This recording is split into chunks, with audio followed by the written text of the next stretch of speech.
एक बार सोच के देखो, कल तक जो आदमी स्टेज पर खड़ा होकर लोगों को पाप और पुण्य का मतलब समझा रहा था, आज उसका नाम पुलिस एफआईआर में लिखा है। ना किसी अंडरवर्ल्ड डॉन का, ना किसी पॉलिटिशियन का, एक कथावाचक का।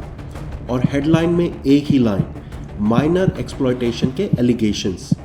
ये कहानी है बिहार के दरभंगा से, जहां भक्ति और भरोसा इतना गहरा होता है कि अक्सर सवाल पूछना ही पाप समझा जाता है।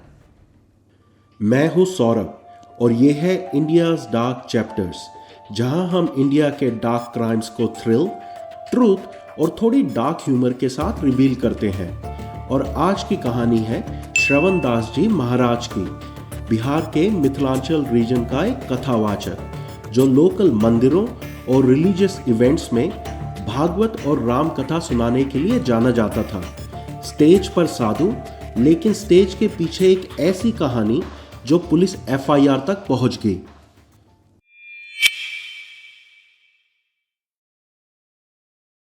पब्लिक रिपोर्ट्स के मुताबिक श्रवण दास जी महाराज कोई सेलिब्रिटी नहीं था, ना ही कोई टीवी पे आने वाला बाबा।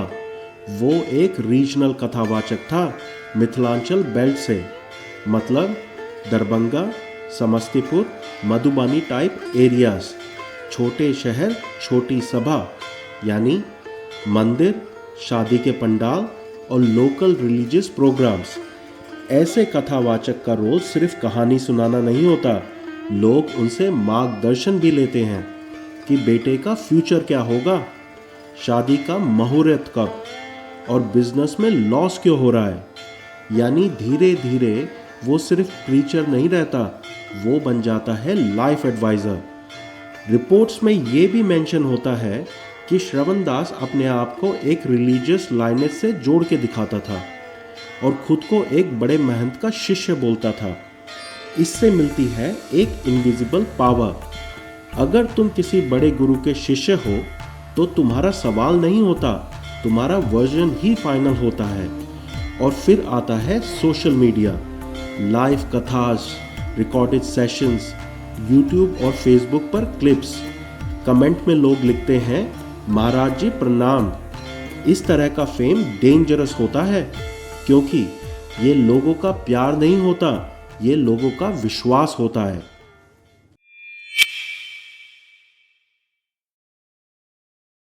जून 2023, एक रिलीजियस इवेंट में स्टेज पर श्रवण दास और ऑडियंस में एक माँ और उसकी बेटी। भजन के बाद सिर्फ एक सिंपल चीज होती है, नंबर एक्सचेंज। कोई शेडी सीन नहीं, कोई क्रीपी अप्रोच नहीं, बिल्कुल नॉर्मल, सेफ एंड रिस्पेक्टेबल। और यही होता है सबसे खतरनाक पार्ट। ट्रस्ट बनाने के लिए विलन बनने की जरूरत नहीं होती, सिर्फ सेफ दिखाना ही काफी होता है। और फिर धीरे धीरे कॉल्स बढ़ने लगती हैं, स्पिरिचुअल बातें, एडवाइस, फैमिली लाइक बॉन्डिंग। और फिर कंप्लेन के मुताबिक फरवरी 2024 में श्रवण दास उनके घर में एक रूम रेंट पे ले लेता है। अब वो सिर्फ गेस्ट नहीं रहता, वो उनकी डेली लाइफ का पार्ट बन जाता है। ब्रेकफास्ट टेबल पर, living room, family jokes, daily presence. और यहीं से साइकोलॉजी शिफ्ट होती है। जब कोई हर दिन तुम्हारी जिंदगी का हिस्सा हो जाता है तो तुम उसको डाउट करना ही भूल जाते हो।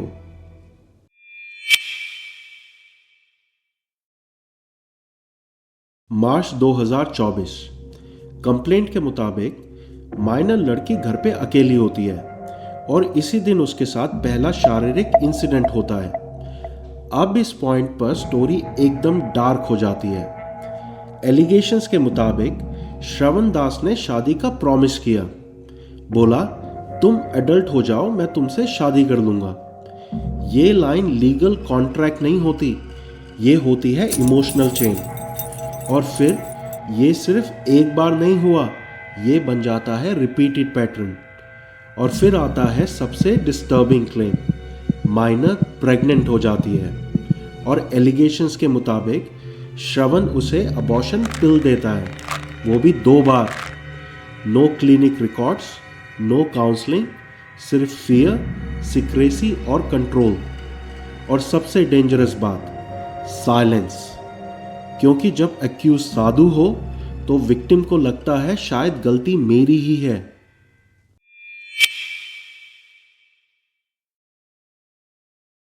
दिसंबर 2025, लगभग 1 साल के बाद एफआईआर रजिस्टर होती है वुमेन पुलिस स्टेशन में।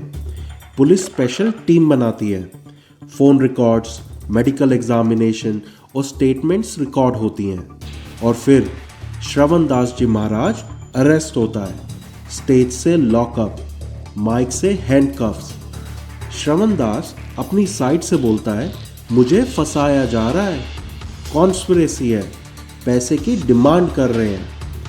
एक साइड एफआईआर, दूसरी साइड डिनायल और बीच में एक माइनर लड़की जिसका नाम भी कभी पब्लिक नहीं होगा, पर ट्रॉमा उसकी पूरी जिंदगी साथ रहेगा।